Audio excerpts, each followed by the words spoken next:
Hello, and thank you for joining me today. My name is Nicole Hernandez, and today we're going to be talking about Greek influence in modern-day films. When I think of Greek mythology in contemporary media, I immediately think of hero myths, and definitely in films and movies. I think it's a platform that all ages can easily resonate with and probably have seen more often than maybe literature. And I do think that it's interesting that the word theater derives from the Greek word theatron because it goes to show how we have integrated and remain to integrate portions of Greek life into ours.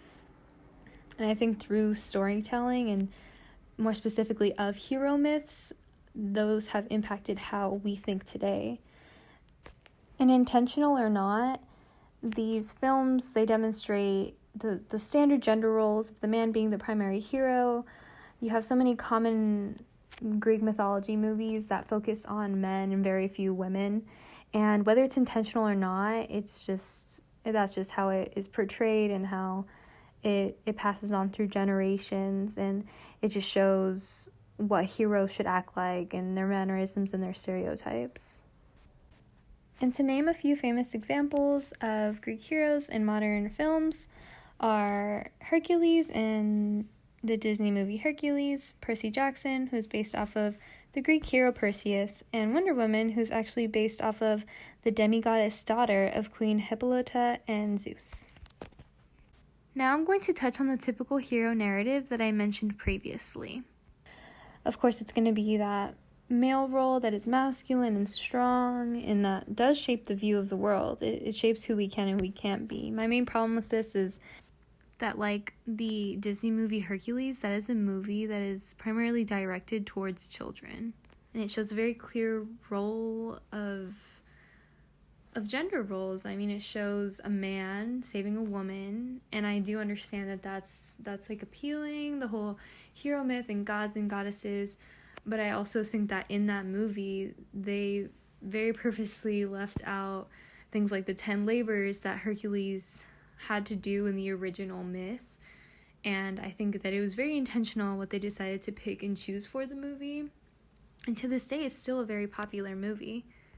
But I think now more so than ever, we're in an age of technology where every kid that I know has a tablet, and they're always on YouTube, they're always watching movies, and kids are basically growing up online at this point. And when they're seeing movies like this, it is just reinforcing that idea that women need saving and that men are nothing but strong and fearless, and they're the ones who have to defeat all the monsters.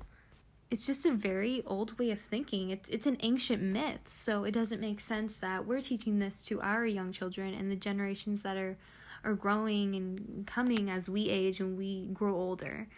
It just doesn't make sense because we're translating those old archetypes and stereotypes, and it just turns into a never-ending cycle.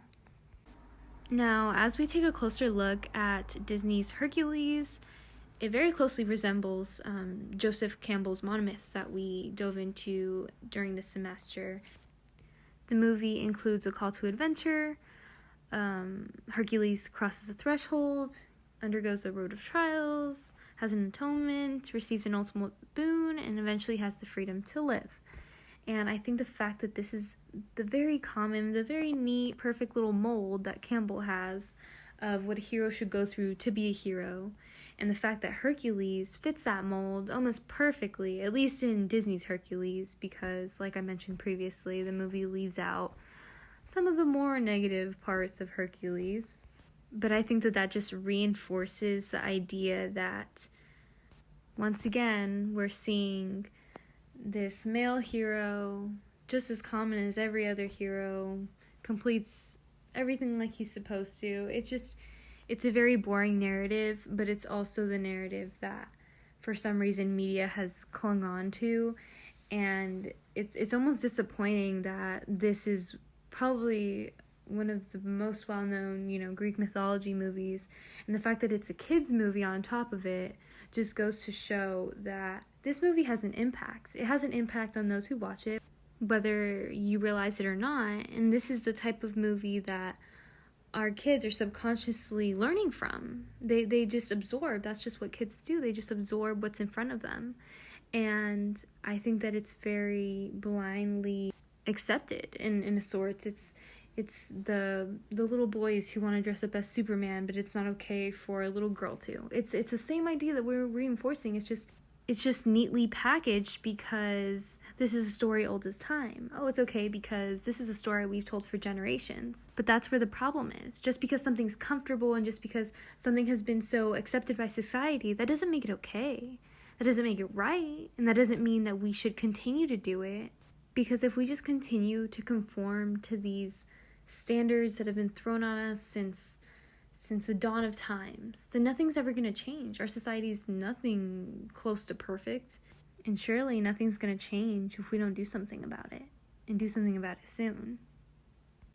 Now, I want to shift the focus a little bit to how Greek heroes have influenced entertainment. Greek mythology, in general, is just known for its action-packed stories filled with excitement. These type of stories really appeal to the imagination, whether it's a cartoon or an action film. Whatever it is, it's managed to remain relevant to this day in modern media and films, but very often we see this kind of recycling of myths.